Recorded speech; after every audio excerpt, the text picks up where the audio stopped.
Today we're checking out a Dylan Page video, bro. I usually watch his videos on TikTok. I didn't know he was in YouTube.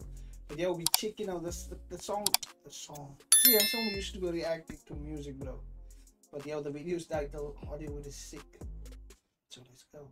What a wild week we have just had. One of the most disturbing documentaries released exposing the sick things that happen in Hollywood. The only person on earth to have the Neuralink brain chip just recorded his first ever demonstration, and he said that he's run into some issues, and my editor's wife is having a baby as we speak. So if halfway through this video the editing turns real shit, just know that I took over.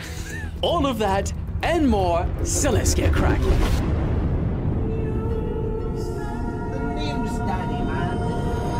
Okay, let's kick this week's recap off with a bit of a curveball because I didn't expect this either. Dune 2 released, and people love it, okay? But the problem is that they released a popcorn bucket that some people love so much more. I mean, I don't know what to tell you, apart from people are not using this bucket for popcorn.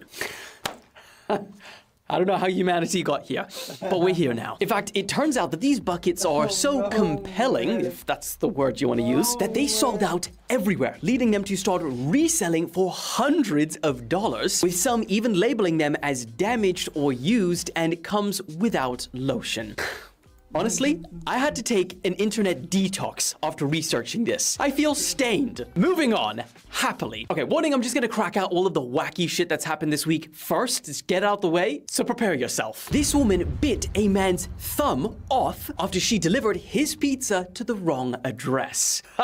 Stephen Jenkins, oh my god, from the UK, ordered a pizza from Deliveroo to his home, but Jennifer Rocha from Brazil arrived to the wrong address further down his street. When Stephen went out to go and collect his food, he forgot to bring his phone. Because of that, an argument erupted regarding the delivery code that he was supposed to produce. One thing led to another, and he raised his hand to Jennifer's motorcycle helmet, and she bit his thumb off. I mean, I don't really understand the mechanics of like why his hand was there to get the opportunity to bite it, but I'm just reading what it's telling me. He started shaking her helmet to try and get her off, but by the time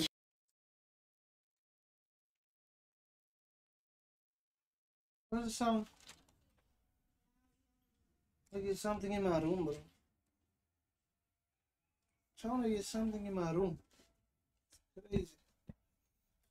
He did, his thumb was severed clean off. I mean, I don't know how powerful your bite has to be to crunch through bone, but even getting a chicken bone, it's pretty tough. He was quickly rushed to hospital where he underwent an 11-hour operation which saw a part of his big toe surgically sewn onto the stump of his missing thumb. And the worst part about all of this is that because he's a plumber, he's been left permanently disabled and he can't work. And on top of this, he can't sue Deliveroo because she wasn't an employee and was using her friend's account as a substitute driver.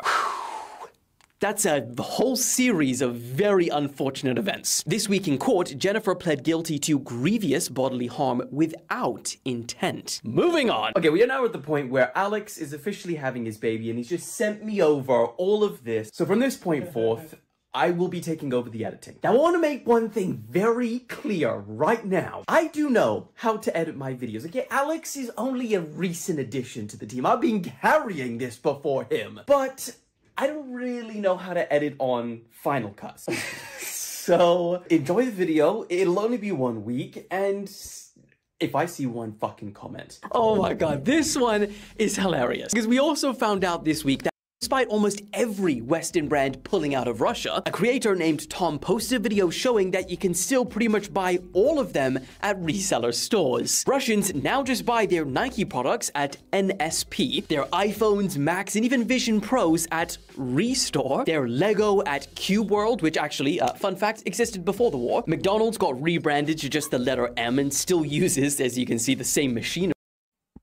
And Tom says it's still just as popular. KFC was turned into Roastix. People now buy their Timberland boots at Bootwood, their Starbucks coffee at Stars Coffee, their Pandora at Pan Club, and their Zara clothing in the same exact store. It's just now called Mag. And if you're wondering how the hell is this possible, well, it's not that these brands are just not listening to sanctions and still selling hush-hush sneaky little iPhones. It's actually that retailers in Russia that no longer have the consent by the copyright holder to sell their products are bypassing these sanctions by using what's called parallel imports. Now, this consists of purchasing large quantities of these brands' products from small foreign companies in countries next to Russia, and then just importing them on in. And if you're wondering if these massive brands know that they're still indirectly selling to Russia, large orders from small, tiny little companies that happen to be right next to Russia doesn't seem sus at all. I'm sure they don't know a thing. Moving on. Okay, this is some news. I'm not gonna lie. I've been waiting since 2021 to talk about. And 3 years later, I'm here and I'm finally able to talk about the moment. Because it's arrived. The first person on Earth to have the Neuralink chip inserted in their brain has just showed off whether or not it is working as advertised. I mean, if that doesn't drop your jaw to your ankles to hear, then you must not know what Neuralink really is. I mean, just the process alone of this getting into your brain is scary enough. They literally have to cut a little segment of your skull and remove it, and then you have to put your trust into a 7-foot robot which carries out the procedure instead of a human. The reason for this is because the 64 threads that they push into your brain are 1/14th the size of a human hair. That's hard to even comprehend. One hair, 1/14th. Crazy. And that makes them far too small for a human to maneuver, because if they're off by even the tiniest margin, you could very easily hit a blood vessel in your brain and you could do some real goddamn damage. But if you make it through the first stage, you will now have the possibility to directly connect to the devices that we use all day, like your cell phone. So you can basically use your brain, bro. Laptop, TV, and perhaps one day even gaming consoles and the metaverse, all without even touching them. I mean, in a conversation and you want to quickly Google something, no need to whip out your phone and use the old Stone Age thumbs. Peh. You now just do it instantly with your brain. And on Joe Rogan, Elon even said that one day you'll be able to connect your chips to another person's chip and speak to them telepathically. Oh my God. However, before all of that, Neuralink has said that they first intend on aiming to cure conditions like obesity, autism, depression, schizophrenia, and even allow paralyzed individuals to walk again. This is literally the start of changing humanity as a species and turning them in some other direction we don't even know. Now, the actual surgery happened last month, and there were no details about who the person was and whether or not the device is actually working as advertised. But this week, we got most of our questions answered when the only person on Earth to have this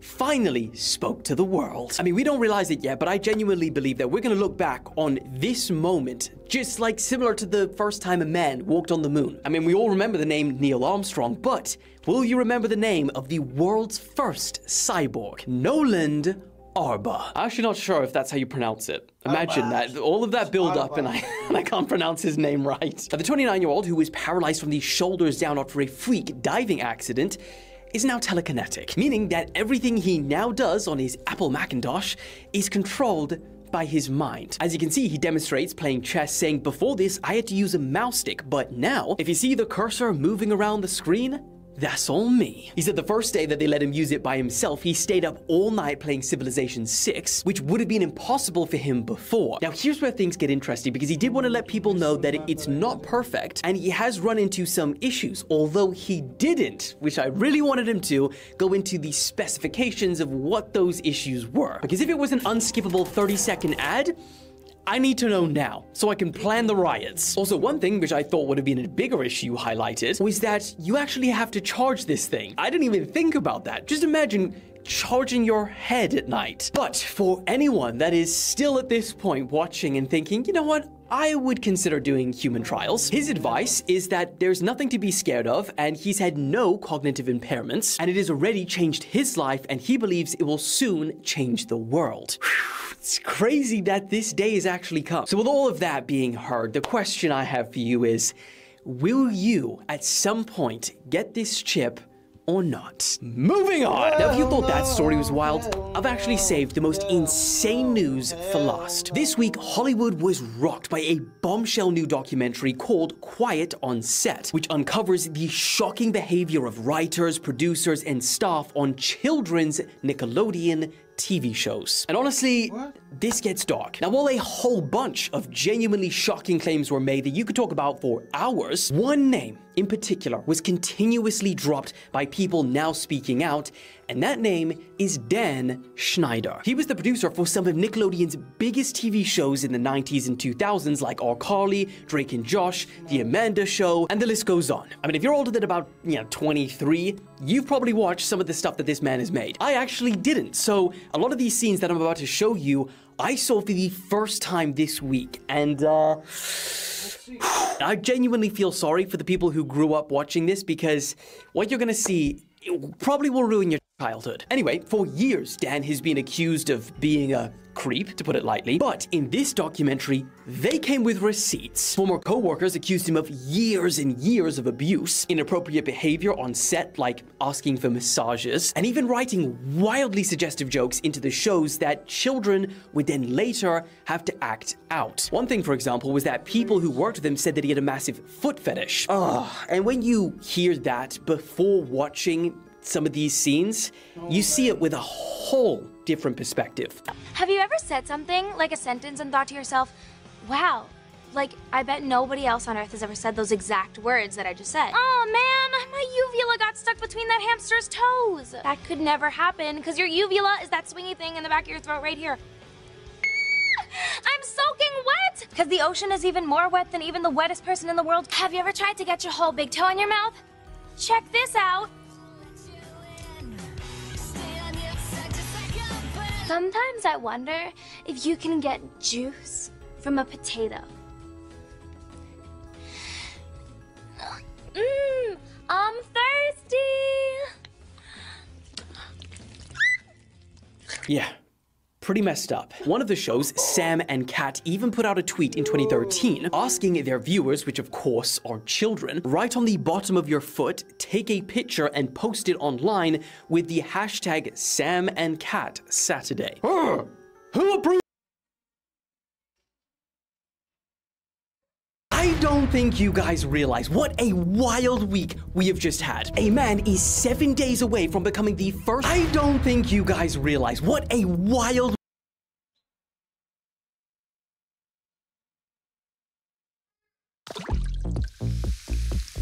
Wurst ist ja gut, Wurst ist ja gut. Das ist Wurst, ja. Das ist Wurst, ja. Das ist Wurst. Boost, the great tasting vitamin boost. What a wild.